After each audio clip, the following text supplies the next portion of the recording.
This is Upchurch Watson White Max's mediation webinar series. We're pleased today to present Closing the Gap in Mediation with our partner and co-sponsor, the University of Florida Levin College of Law, their Institute for Dispute Resolution, which we've all had an opportunity to attend and speak at their events, and we're happy to have them for many years as a partner. Today with me, I have my colleagues, Michelle Jernigan, and Michelle launched her ADR career in the 1980s, although she never seems to age, we say. She is a expert in ERISA. She does personal injury, commercial, construction, insurance, you name it, and she continues to lecture and speak on arbitration and mediation and just the art of the negotiation. I found some of her presentations on brain science to be very interesting. And Jeff Fleming, who's joined us, and he's a former judge. What did you have, 11 years on the bench, Judge?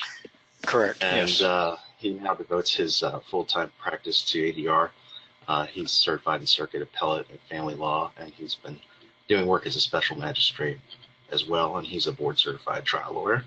And myself, having been engaged in ADR mediation since 2001 and arbitration since 2005, and state and federal courtrooms, trying to keep people out of those courtrooms and doing everything from PI to IP really towards some commercial litigation. And for about a decade now, I have a blog called Orlando Mediator, which the ABA Journal helps me post. So if you ever Google that, you can check out the latest. So this topic today is closing the gap. It's not breaking the impasse. That's another popular topic that we've had in the past. But closing the gap is just getting closer, trying to get the case settled, of course, but techniques to try to move those goalposts closer together. And we're going to share some of our expertise with you. Michelle's going to take it off with some of the things that she's observed. Jeff's going to come in and share some more things, and we're going to go back and forth. And then we have, if we get to it, a fact pattern that you'll be able to click on in your control bar. It's the little red Adobe symbol there. So at the end, I'll point that to you to open up and read along with me. And we also have some questions that we'll try to get to. So with that, let's talk about, Michelle, the techniques that we're going to do today. Thanks so much, Lawrence. I appreciate that introduction. And I want to talk a little bit about here some of the techniques that mediators can use to bring parties together. And this is important for attorneys to learn about, really for two reasons. Number one, so that they don't interfere with some of the things that the mediator is trying to accomplish. So they recognize some of these techniques and don't interfere with them. And then secondly, so that they can really employ some of these techniques themselves. And, you know, negotiation is really like a dance. It's sometimes very fluid and sometimes very clumsy, depending on who your dance partner is. And in the litigation process, you don't get to pick your dance partner. It's the person that's on the other side of the case. It's the lawyer, it's the client, and you're kind of forced to deal with them.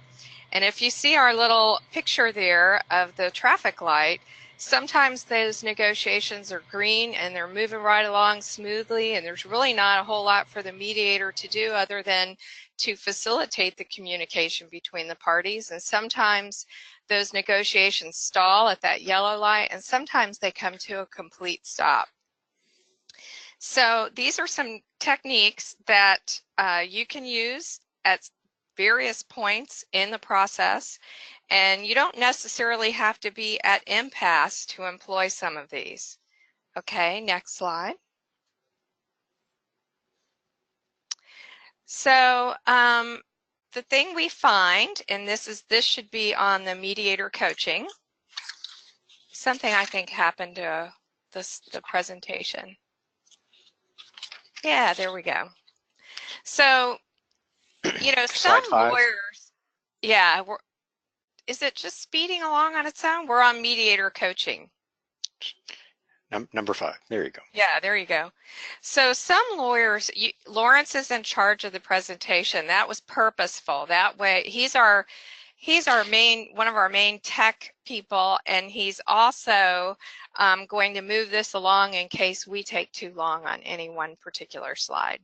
But some lawyers and some clients are just more sophisticated negotiators than others. And that's where a mediator can be really helpful, because mediator can actually assist parties in negotiation. And we are in a unique position to know what's going on in the other room. So that enables us to identify problems. We can offer solutions, things in particular that maybe you or your client haven't thought about, because sometimes you're so close to the litigation that you don't really see the different mechanisms for problem solving. And then, of course, managing emotions, not only for the lawyers, but also for the parties, and encouraging that flexibility. And I know Jeff wanted to talk a little bit about those latter two.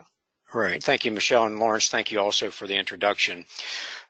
So managing emotions, in looking at the questions that we received, several of them touched on the issues and problems that are created when both lawyers and parties have emotional reactions during mediations. And this is very, very important. In fact, I've come to understand that essentially a mediation is an emotional process, and that's not a bad thing. In fact, I think the reason mediation works is that it allows us to handle the emotions, work through them, and then get back to the factual and legal issues. But no doubt, and as evidenced by the questions that we received, this is often an impediment to resolving cases. So let me give you a suggestion, and I encourage you strongly to consider using this if you're a mediator at least. So both the rules for court-appointed mediators in Florida and the Florida statutes both specifically state and define mediation as an informal and non-adversarial process. Let me repeat that. It's an informal and a non-adversarial process. And I think how the mediation proceeds has everything to do with how the mediator sets the tone in the opening session, assuming there's a joint session, which I strongly favor. But the mediator can, quote unquote, remind the attorneys and inform the parties that it is a non-adversarial process. And so you're reminding the attorneys that you as the mediator are not sitting as a judge, you're not deciding anything, and nobody's going to win an argument. And I think if you start the mediation by reminding everyone that this is non-adversarial, this is very much not like a trial. In fact, it's the opposite of a trial. It's designed to be informal. It's designed for the parties to talk directly to each other. And of course, your job as a mediator is to facilitate that communication. So I think the best thing that you can do to avoid disruptive emotional reaction is to try to set the right tone. Can you also do some of that, Jeffrey, outside of the joint session, even when the parties arrive, and have almost a pre-caucus? If you have been tipped off by the attorneys that there's going to be a problem child, or that you sense that the joint session might get more adversarial, can you kind of diffuse that even before you sit down together? Right, absolutely, and I think it's also important to emphasize, and this is my particular style, so I think it's going to vary among mediators, but ultimately, if the case doesn't resolve and it goes into suit, it's going to, or if it's in suit and it goes to trial, it will be resolved on the facts and the law. And I know that some mediators will play up the unpredictability of the trial process, and certainly as a lawyer and judge and mediator, I understand that, but I don't think that's what you want to emphasize as a mediator, that if you don't settle this case, and we have no idea how it's going to be resolved at trial.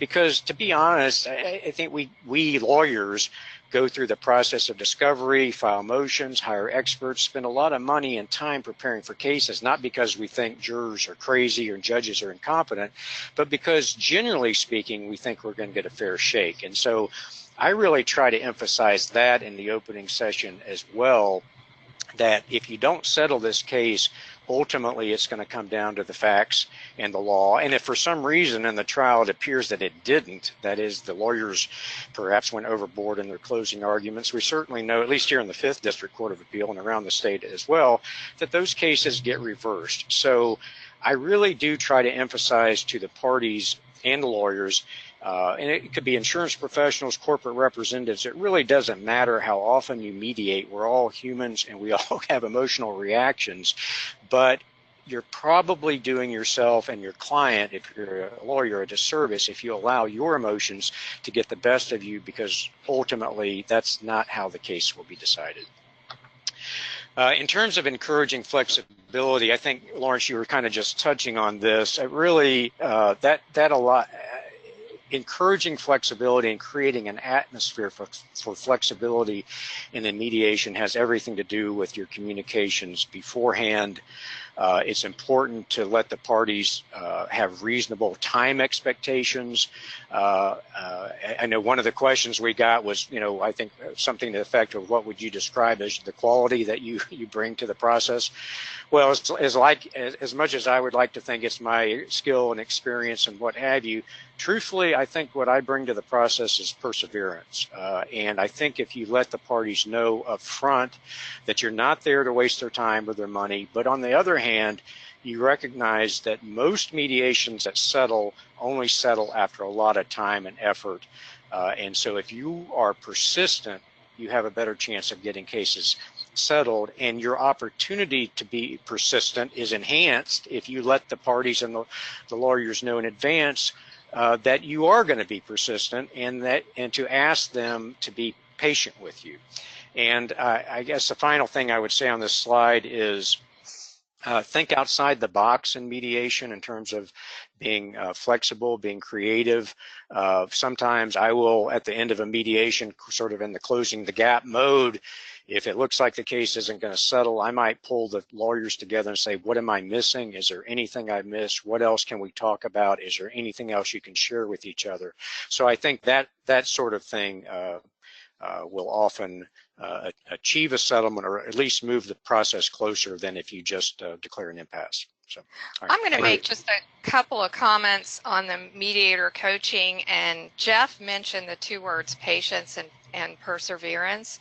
And actually, when I do my opening comments with the parties in a joint session, those are really the two things I emphasize with them. I say this process could potentially be a lot more frustrating and time-consuming than you've anticipated.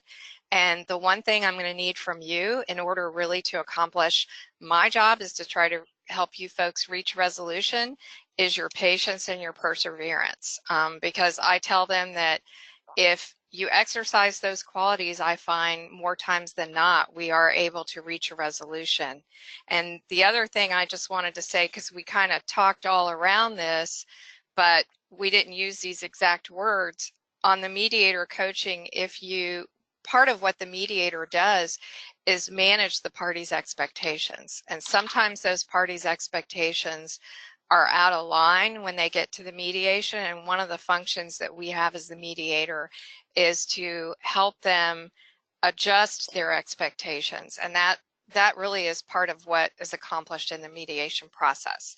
So I'm going to honor Lawrence's job here and move on to the next slide, the slide that we have in front of us. Tell me about this one, because I was like texting. Is that like my kids text? No, Okay. No, tell me about this. No, this really is. I cannot remember where I learned this technique, but I think it's a very good one, and it works really well in certain situations. So this is a technique that you can use in any case where you have multiple variables, and or you're in a situation where you know that the settlement in the case is going to have many terms. And so what you do in essence is you start out with a draft of the settlement agreement, and that draft is in essence that party's settlement proposal.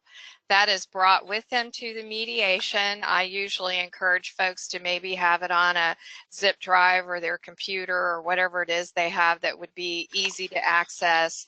And then what we do, if there's not a tremendous amount of animosity, and there are disputes where there's not a tremendous amount of animosity, right. You can sit down collectively and you can work through that draft in a joint session. And typically that'll take this format where, everybody has a copy of the agreement, and I'll be saying to the plaintiff and the plaintiff's attorney, all right, what changes would you suggest to paragraph 1? And then we'll go through that. And then what do you think, defense? And so that's how that would work in a joint session. Sometimes, you want to try that technique, but perhaps it won't work well in a joint session. You can certainly do it privately. Really kind of using the same technique, which is everybody has a draft of the agreement, and then the mediator is basically going from room to room, back and forth, exchanging that document with the proposed changes. And I've seen this in like intellectual property with a license agreement or some commercial contracts and things of that nature, and even with settlement agreements in a torts case. But can you avoid that lawyering that takes place that might blow up the agreement? Because even though the deal seems simple, it seems sometimes we have people who want to add this and add that, and what about this? And do you dissuade them from making it too complicated? That is an excellent point that you bring up, Lawrence, and this is interesting, but I find this to be the case. If you have a settlement agreement that is handwritten and in a bullet point format, I find that there is less editing and less lawyering going on. If you actually have a typewritten draft of an agreement, it's very hard to avoid lawyers wanting to change language and that type of thing. But the thing that to me is psychologically impactful with this type of technique is that as the investment of time increases in the settlement, as the investment of time increases, so does the investment in actually achieving a settlement. And so I think that, I think that's one of the reasons that makes this technique work. So I want to talk a little bit about anchoring, which is always a very important part of any negotiation. And the interesting thing is, like Lawrence says, I'm kind of a brain science nut. I like to study cognitive bias. I like to study neuroscience and the impact of that on our behavior, our language, the decisions that we make. And so this is something that I picked up on along the lines of my study, and anchoring is a powerful cognitive bias. And what it is it's an initial reference point. An anchor is nothing more than an initial reference point. So in our context, an anchor is a demand or a proposal. And Howard, who's our language guy, he would tell you you don't use the word demand. And I've been trying to get away from that. So basically I say plaintiff's proposal, defendant's proposal. But what I'm going to suggest to you is going to be different than what you're used to. And that is, there's nothing wrong with a defendant making an initial proposal. And I know it's your tendency to want the plaintiff to make the first proposal, but with all the research that we've seen, studies show that even an initial reference point that's arbitrary, so defense, just like plaintiff might have an arbitrary first number, you could have an arbitrary first number, and it has a psychological effect of dictating the proposals that follow. So that's why setting an anchor is important. And I want to talk a little bit about what do you do if the other side has set an anchor, but it's an unreasonable one. And let's maybe look at the typical situation where we have a plaintiff with an initial demand or proposal, however you want to characterize it, and it's so high that the defense is not inclined to engage in negotiations. So what are some things that you can do? Well, you can ignore it and proceed as you had originally planned. So when you come into mediation, you should have some kind of strategy with regard to your negotiations. And so what you do is you just follow your strategy, your plan, and just ignore the number. Another How about thing, a number that's jacked up? So you got a demand letter last month, and you roundtabled that, and you came in with a range of authority, and maybe there were some events in between, an expert deposition or something, so you have a pretty good idea that this could be settled. But you get there, and now the demand is even more than the letter that was contemplated and the range that was given for authority? That's a great question, Lawrence, and I can tell you that mediators don't like that, but it is what it is and we have to deal with it. And it fits right into my second suggestion, which is question it.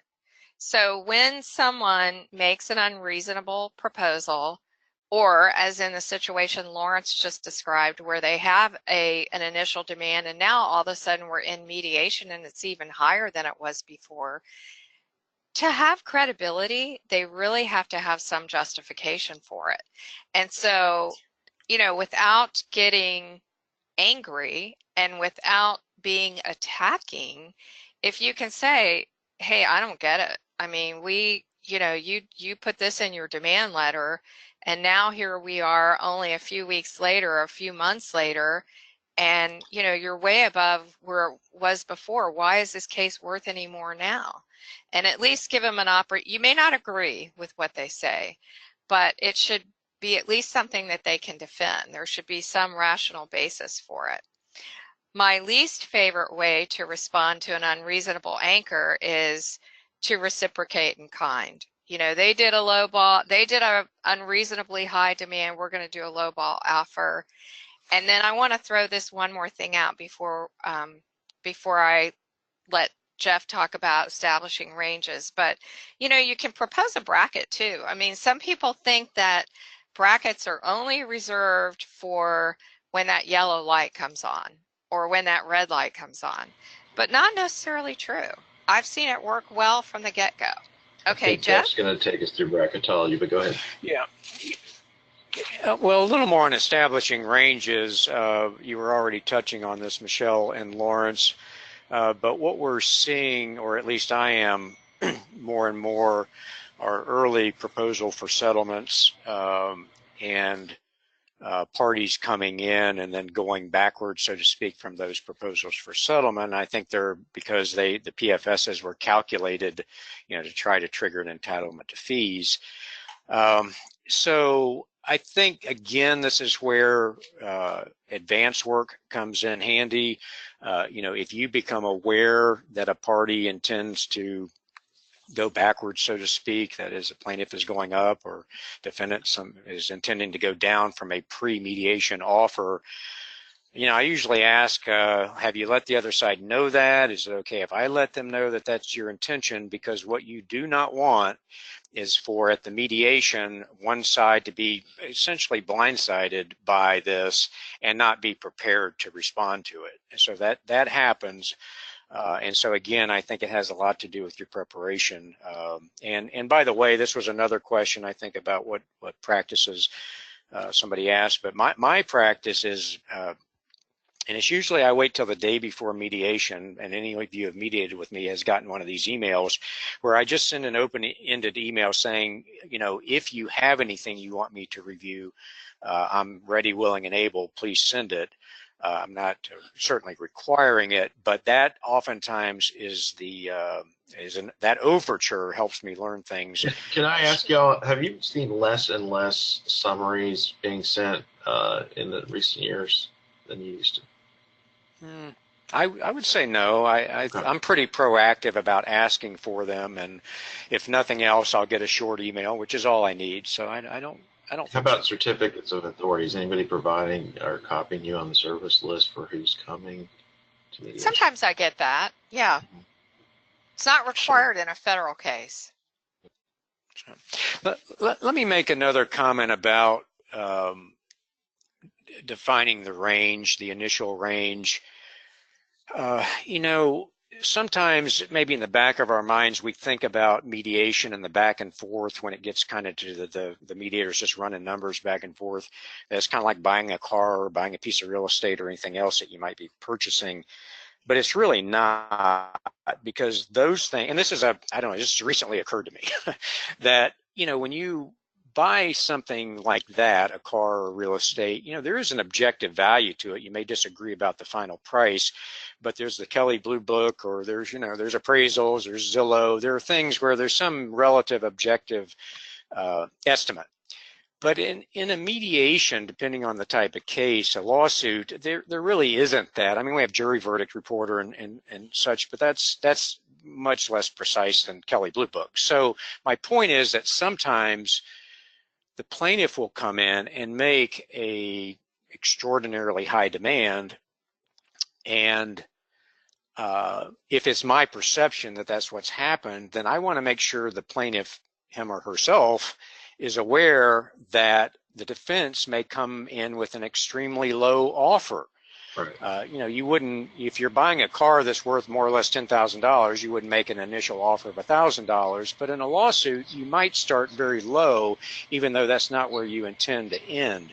So I think, again, from a mediator standpoint, it really is a matter of managing expectations, and in some cases explaining or anticipating, you know, I think I'm going to be coming back in here with a very low offer. Don't get upset. Don't walk out. It's just an opening offer. It probably doesn't have a whole lot to do with where the case will settle. Yeah, I want to just throw something in real quick here. The example Jeff gave about buying a car, it's also important to remember, because I sold a house recently and I thought, oh, with all my skill, you know, in negotiation, this is going to be a piece of cake. Keep in mind that if you're a seller of whatever product, there are multiple buyers.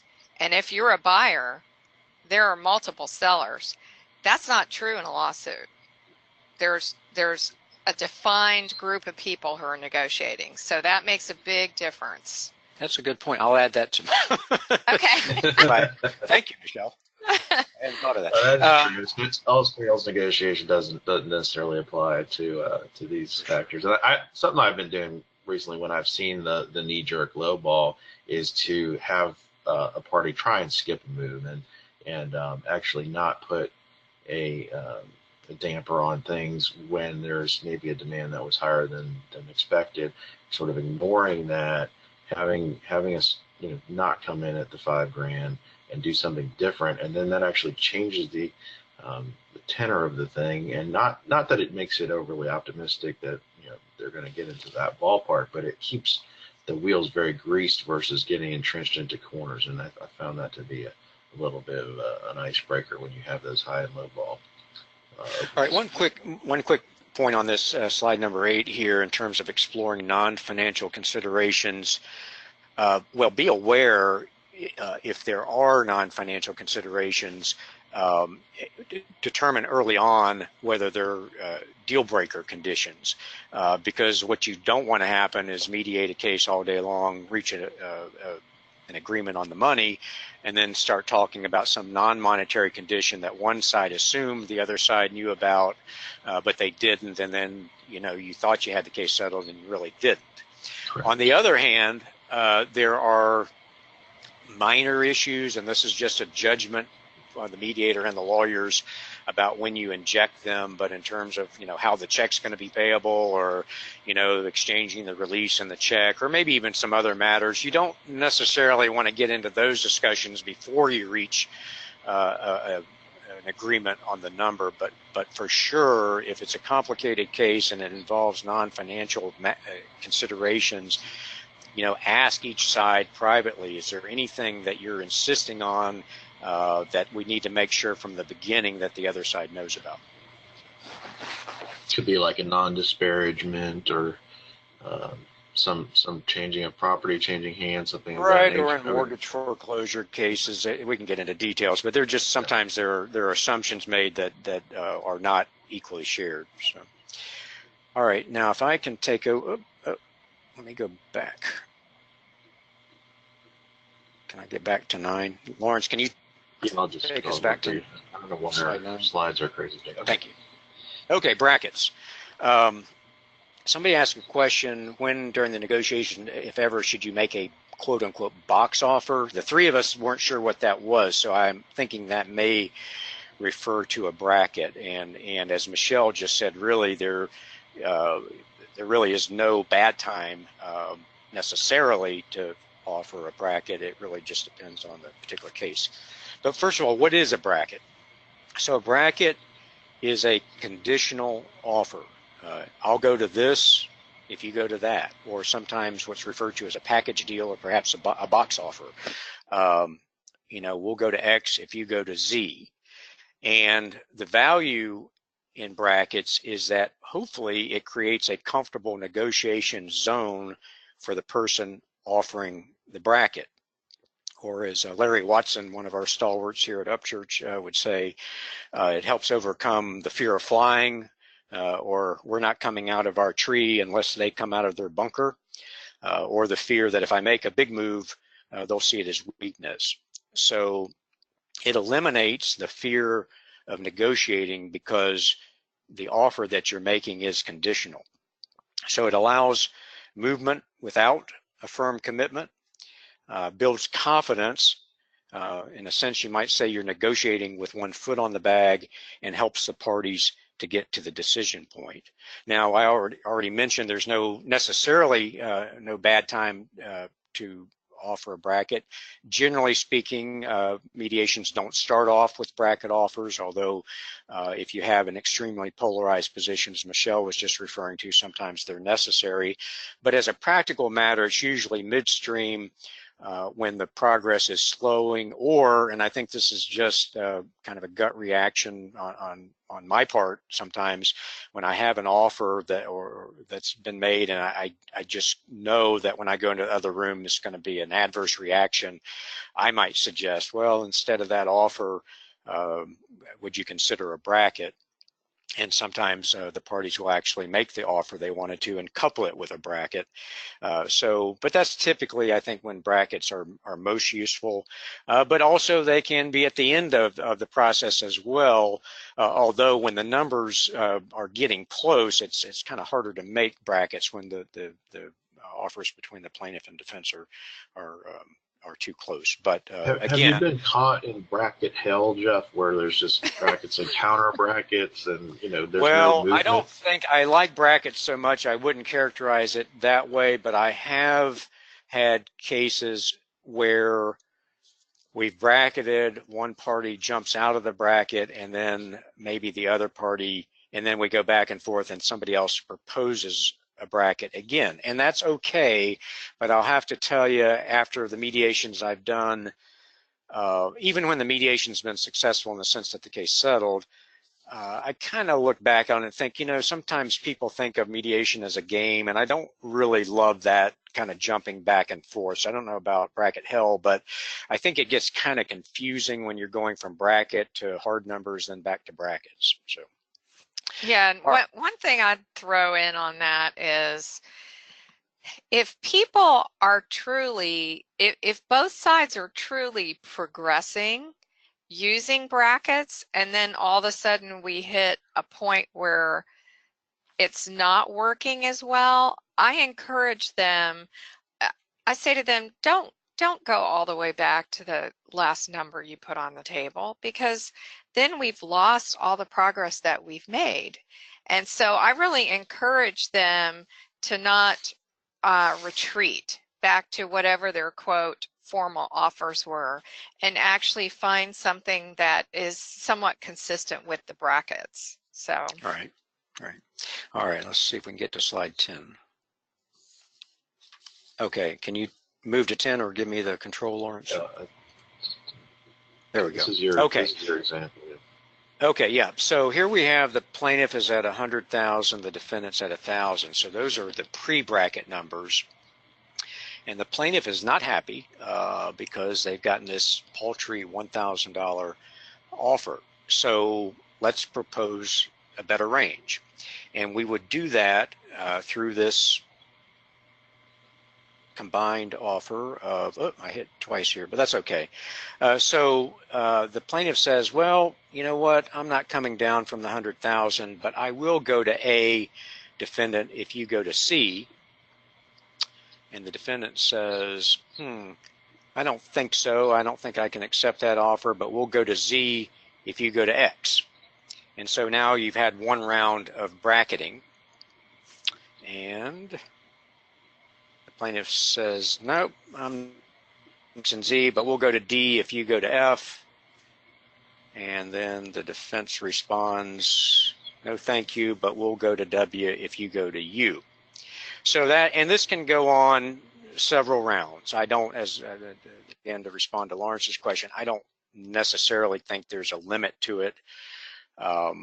At some point it may become you're really not getting much real movement, but my philosophy on mediation is as long as the parties are talking, that's a good thing, and the more times I can walk into the room, the more chance I have to discuss the case with you and a better chance of getting the case settled. So getting kind of back to that persistence point. But here's the way this would look. The midpoint of A and C is B, etc. And hopefully the takeaway from this is that after bracketing several rounds, E and V are the signal numbers, the midpoint numbers.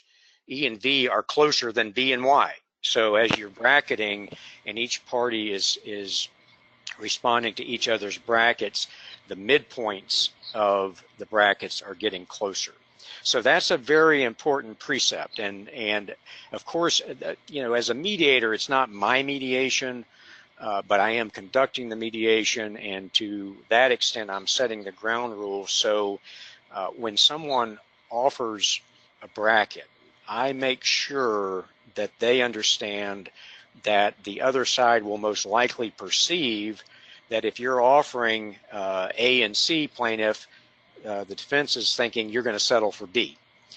And because I don't want there to be sort of a loss of trust if after we bracket, it turns out that you're nowhere near interested in settling for the midpoint of your numbers. How do you avoid that focus, hyper focus that some parties and some counsel and some insurers have on midpoints? I mean, I think just like you can get caught up in brackets, that people tend to focus on midpoints. Not every case really settles in that midpoint. Well, here's the thing.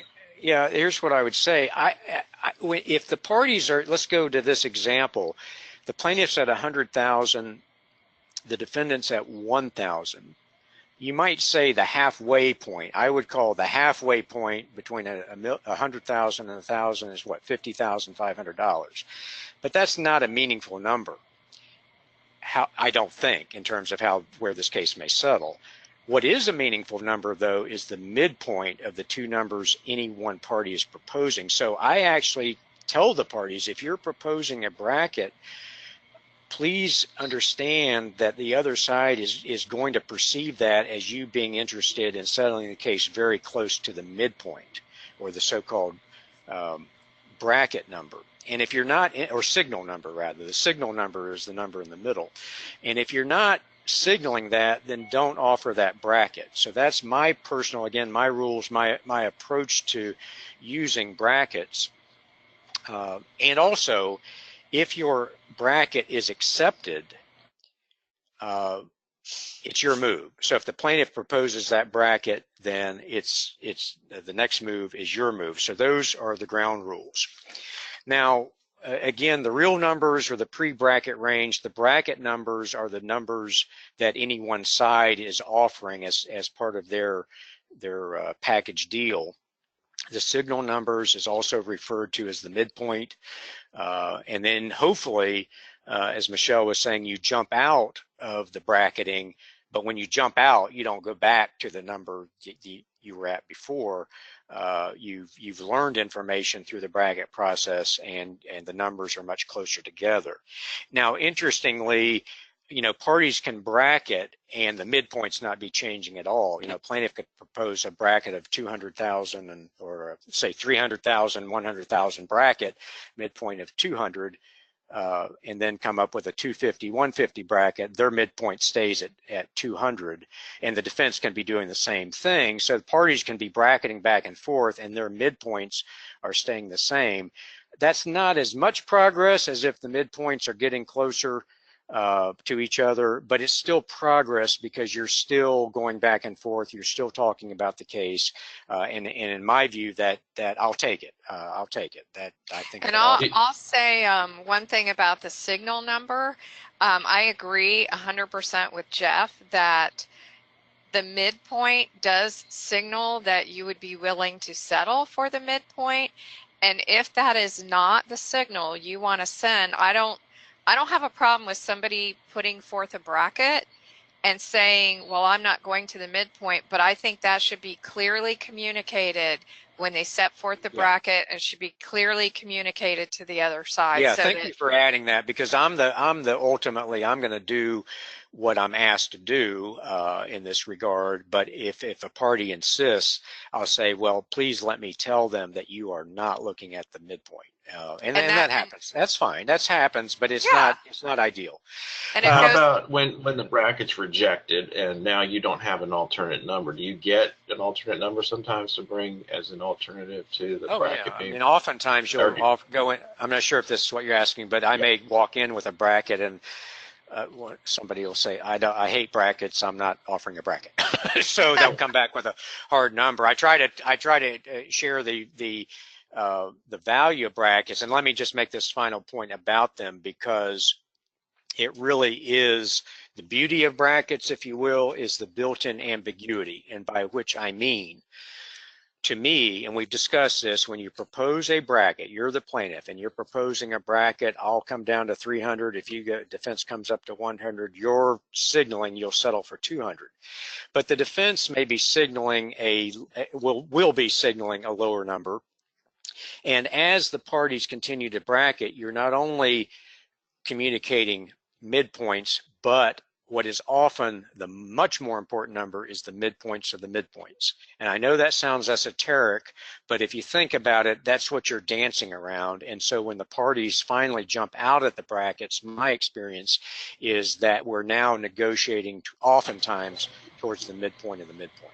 And that's that. And by the way, that I'm very upfront in my approach, and I tell the parties, I said, this is the beauty of brackets, is their built-in ambiguity. So, all right. Tell us about the would you could you, yeah. Would you could you? Okay, so this is probably the single most, in my view, my experience, effective closing the gap strategy. And by closing the gap, I suppose what the gap is varies depending on your subjective opinion. You know, you start out, the parties are apart, and at some point you would say, well, we just have a gap. How do we close that? But let's say, for example, you mediated the case all day. You know, maybe the plaintiff started at 250, they're down to 100,000, and they're adamant that they are not going below 100. They didn't think they would ever get to 100. You've done a great job, you know, mediator, getting us to 100, but you know how that goes. Yeah. They're trying to placate you when they say that, but we're not going below that. And then the defense is at 90,000, and they came in and they say, look, we had this case evaluated at 75,000. We're totally stretching at 90. This isn't a six-figure case. We're done. So you truly have, I think, what most people would say is a gap at 190,000. So then you as the mediator, and this is the way I do it. I guess there's a little variation on this, but I walk into whichever room I think will listen to me. And this is after each side has declined to make another move. So we're definitely at the I'm not going to bid against myself. Have they packed up yet? Yeah, they're packed up. The briefcase is on the table. The lawyer's looking at his phone. They're ready to go. They're checked out. They're checked out. They're just waiting for me to say, okay, you can leave now. Which I appreciate people not walking out, so I appreciate it. Anyway, so I will maybe, because let's say I go to the plaintiff and I say, look, I know you're not going to make another move. You told me you're not coming below 100. I'm not asking you to. But if the defendant would pay you 95,000, would you take it? And by the way, speaking of the theater of this sometimes, and I think I've just done this subconsciously, but it's kind of how it plays out, because I'm just standing inside the door, probably have my hand still on the door, and I say, before you say no, let me step out and just talk about this with your client for 2 seconds. And sometimes I'll jump out and 2 seconds later they come out and they say no.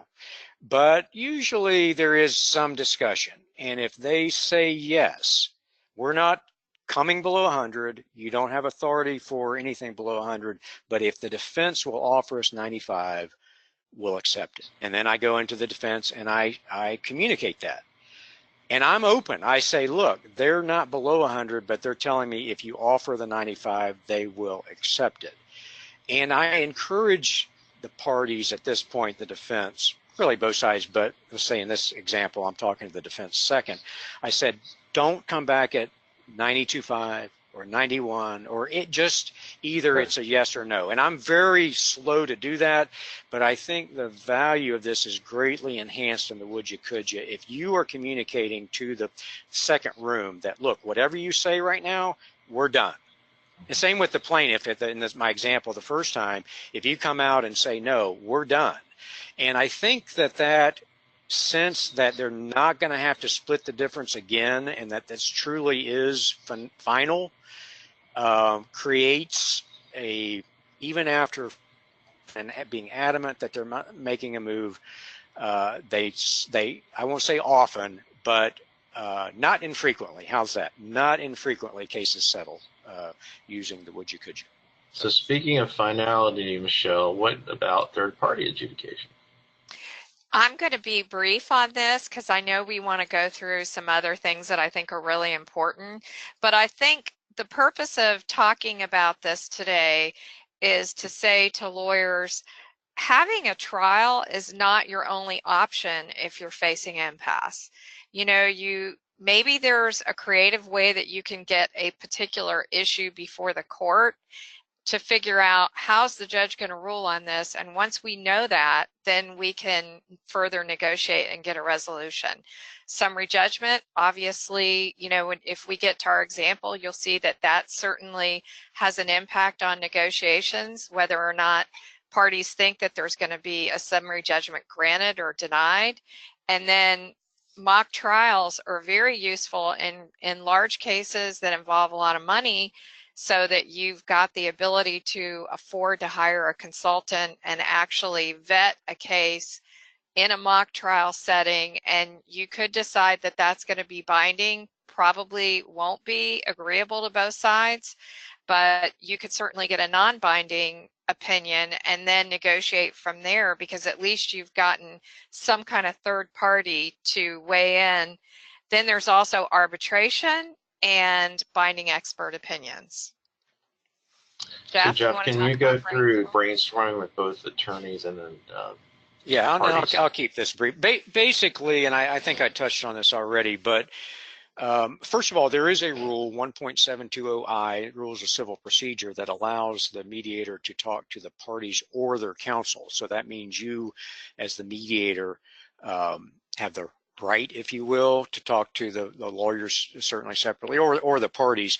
I think with the lawyers in particular, I think this is a closing the gap strategy. Actually, if you've been mediating all day with the lawyers in separate rooms, sometimes bringing them together at the end just creates a different atmosphere.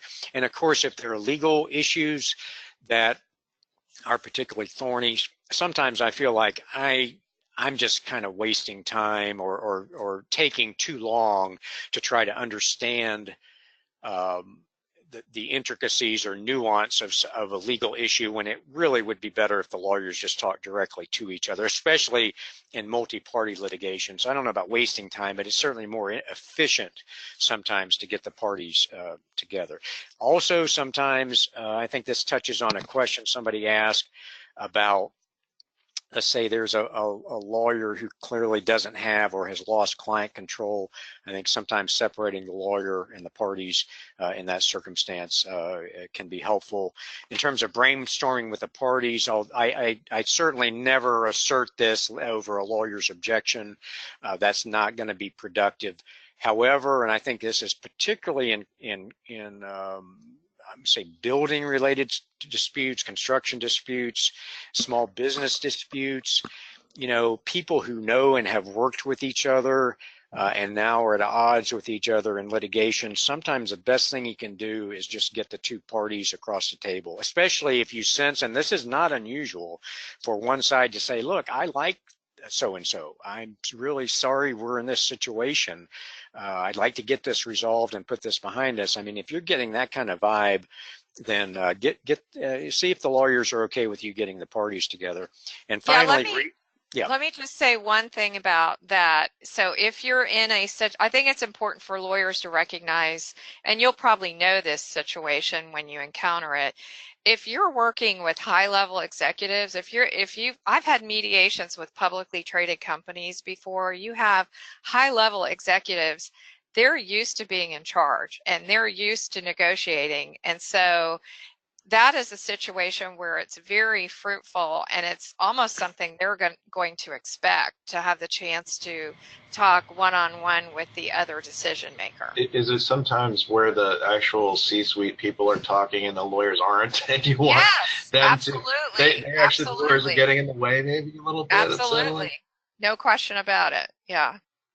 Okay, sorry, Jen. And the reconvening joint session, I rarely do that, but it can be productive, especially in multi-party complex litigation where there are a lot of loose pieces, and this is a good Kathy Kosney, our graphics person, did a good job here. Lots of loose pieces, and again, your ability to pull them together by running between 5 different rooms is really very limited. And as long as you think the dynamic is okay, you just get everybody back together. So it's not often, but it again can be efficient and productive. Does this also happen sometimes where people are continuing to do business together, and so you're kind of bringing them back? They've agreed to bury the hatchet, and now you're kind of drafting the agreement with the attorneys and yucking it up a little bit. It's late in the evening. Yes. Well, and I think in that case, people who have an ongoing relationship, regardless of the lawsuit, are, you kind of have to get along with people. And I think in those situations, they're more likely to be, the joint session is more likely to be constructive. So I want to talk to you a little bit about mediators' proposals. And this is a technique that a mediator uses when you really are stuck, when you really are at the point where you're going to end up declaring an impasse. And so I want to educate you on a little phrase that I use, and it talks about that gap. The name of this presentation is Closing the Gap. So there is a gap in negotiations that I call a zone of tension.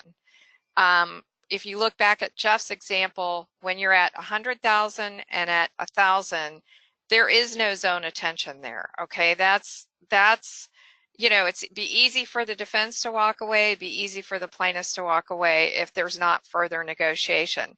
But when parties get close, there is a zone of tension. What is a zone of tension? You're too far apart maybe to settle right then and there, but you're too close to walk away.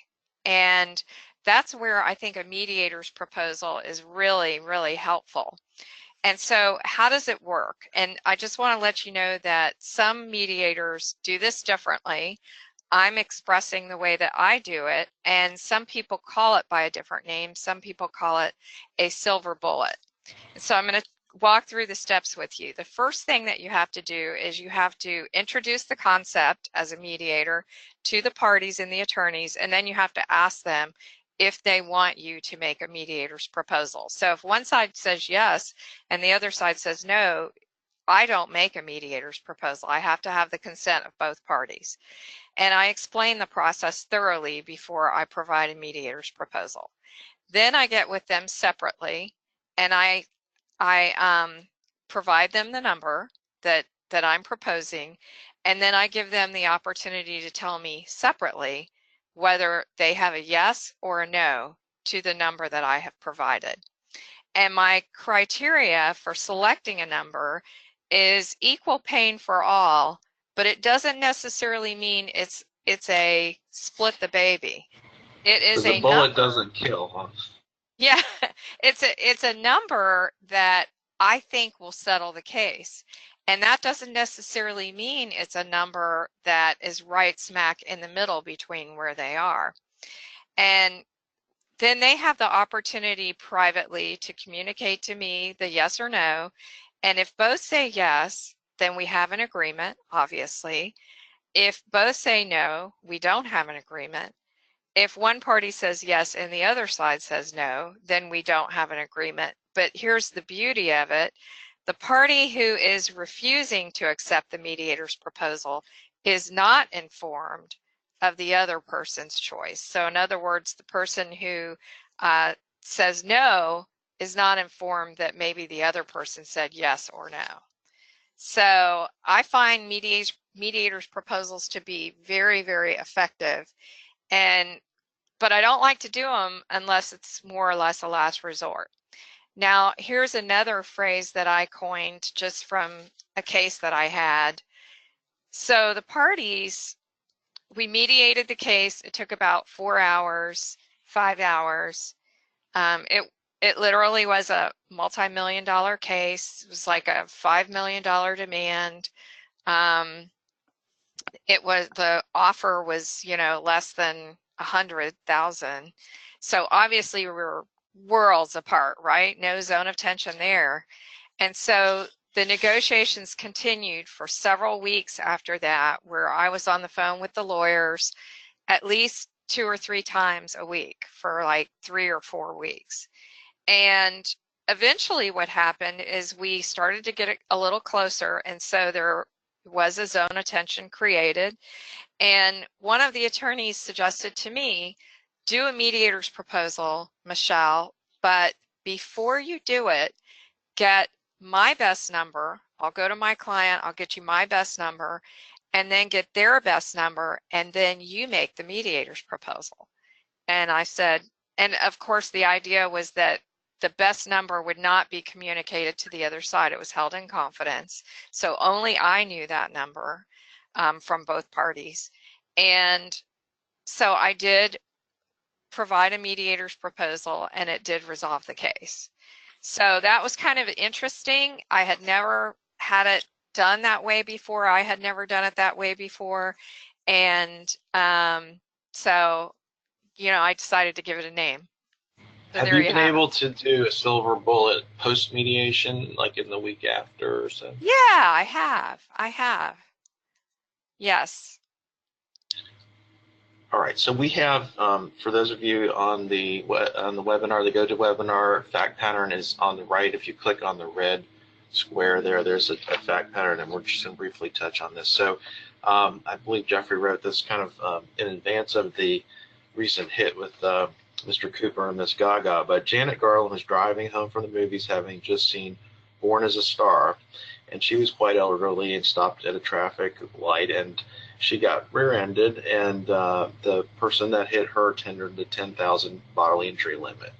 And the settlement was approved by her underinsured motorist carrier, and she demanded through her attorney the policy limits of $100,000. And the casualty company wanted to get a compulsory medical exam, CME, a compulsory exam, to see by their physicians what they thought of her claim. And their policy provided that the physicians should be chosen and paid by them, the insurance company, and as often as they require. And there are several letters exchanged between the attorneys, and there are attempts to schedule the CME. And a reservation of rights letter is issued for failure to cooperate. And most insurance clauses have a cooperation clause in the policy. So the casualty company moves for summary judgment, claiming they were denied the opportunity to examine her and therefore would deny coverage to plaintiff. And she's at the position the CME was not a condition precedent to the coverage, and that she did not refuse to attend the CME. And here's mediation with the summary judgment motion pending a week out from the mediation date. So Jeffrey, what in this situation are we to do? Well, the reason by the way, this is based upon an actual case. I did inject the various names from the different Star is Born movies, but the scenario here is the one where one side thinks they're going to win on a legal issue. Here you have a sympathetic plaintiff, clear liability, but you have RSD, which is always raises a causation issue. The defense thinks they're going to win on this this issue that they have. These are difficult cases to mediate. I think you can discuss the likelihood that if it's resolved on the legal issue of an appeal. But more importantly, some cases, and I think this is a real point of this, is that some cases really can't be effectively mediated because there's a legal issue that's looming. And as a mediator, you know, the rules specifically contemplate adjournment. So don't feel like adjournment is a failure. There are some cases where the best thing you can do is adjourn a mediation rather than sort of putting a stamp of an impasse on it. So there's more to discuss here. We're out of time, but that was the essential point. What happened when they had the shalala in the real case? What happened in that case? In the real case, so the trial court denied summary judgment. The jury found for the insured, and it was affirmed at the appellate and the Supreme Court level. So the plaintiff prevailed on this one. So we're right at 1 o'clock, and I know there's a ton that people want to still inquire of us, and you're free to do that. But I will give you now the Florida Bar course number, which is 1902089N. That's 1902089N. And for those of you that join us from Alabama, we're going to have a follow-up email where you'll be able to give your attorney number and get CLE credit in that state. And so on behalf of my colleagues, we thank you for attending today, and hope to see you in the future. And please reach out to us individually. Our emails are on the last slide here. Thank you all. Thank you. Lawrence.